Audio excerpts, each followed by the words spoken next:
അപ്പൊ നമുക്ക് ഗുരുവായൂർ പാർട്ട് 2 വീഡിയോയിലേക്ക് പോവല്ലേ?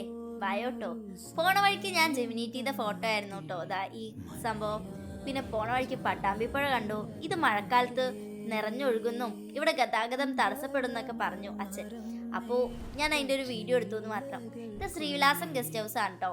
അപ്പോൾ ഇവിടെ 2 ആനയുടെ ശില്പം വെച്ചിട്ടുണ്ട്. ഇത് ഏതാ ശില്പത്തിൻ്റെ പേരും ഏതാ ആന എന്നൊക്കെ ഞാൻ പിന്നീട് പറഞ്ഞുതരാം. ഈ ഹോട്ടൽ ഹൊറിസോൺ ഇന്റർനാഷണലിലായിരുന്നു ഞങ്ങൾ റൂം എടുത്തത്. റൂം സത്യം പറഞ്ഞാൽ നമുക്ക് ഭയങ്കര ഒരു പീസ്ഫുൾ ഇടം തരുന്ന ഒരു റൂം തന്നെയായിരുന്നു. അത്രത്തോളം വൃത്തി നമുക്ക് ഈ റൂമിൽ നിന്ന് കിട്ടിയിട്ടുണ്ട്. ഇവിടെ 2 ബെഡ് വരുന്നുണ്ട്, ഒരു വാൽഡ്രോബ് വരുന്നുണ്ട്, AC റൂമായിരുന്നു, ഒരു TV വരുന്നുണ്ട്. ഇതൊക്കെ കഴിഞ്ഞ് നമ്മൾ അപ്പുറത്തെ റൂമിൽ പോകുമ്പോൾ ഇവിടെ ഒരു കിങ് സൈസ് ബെഡ് ഉണ്ട്. പിന്നെ 2 സൈഡിൽ ലാമ്പ് പോലെ ഉണ്ട്, ഡ്രസ്സിങ് ടേബിൾ ഉണ്ട്. 2 സൈഡും ഉള്ള ജനലിൽ നമുക്ക് കിട്ടുന്ന ഒരു വ്യൂ ഉണ്ട്. സത്യം പറഞ്ഞാൽ നമുക്ക് നല്ല ഇഷ്ടപ്പെടും. കറക്റ്റ് ഞങ്ങളുടെ റൂമിൻ്റെ അപ്പുറത്ത് തന്നെ ആയിട്ട് ഒരു സിനിമ തിയേറ്റർ ഉണ്ടായിരുന്നു കേട്ടോ. അത് പിറ്റേന്നാണ് ഞാൻ കാണും ചെയ്തത്.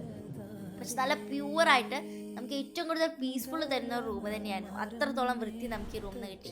അതുകൊണ്ട് മാത്രമാണ് ഞാൻ ഈ റൂമിൻ്റെ വീഡിയോയിൽ അപ്ലോഡ് ചെയ്യാൻ പോലും ധൈര്യം കാണിച്ചത്. നിങ്ങൾ പോവുകയാണെങ്കിൽ നിങ്ങൾക്ക് ധൈര്യമായിട്ട് ഈ സ്ഥലത്ത് നിങ്ങൾക്ക് റൂം എടുക്കാം. നല്ല ബിഹേവിയർ ആയിരുന്നു കേട്ടോ അവിടുത്തെ ഓരോരുത്തരുടെയും. പിന്നെ ഇതൊക്കെ കഴിഞ്ഞ് ഞങ്ങൾ രാത്രിത്തെ ഫുഡ് കഴിക്കാൻ പോയിട്ടുണ്ടായിരുന്നു. അതിൻ്റെ വീഡിയോ എടുത്തിട്ടില്ല, ബാക്കി ഞാൻ അടുത്തതിൽ പറയാം. ടാറ്റാ.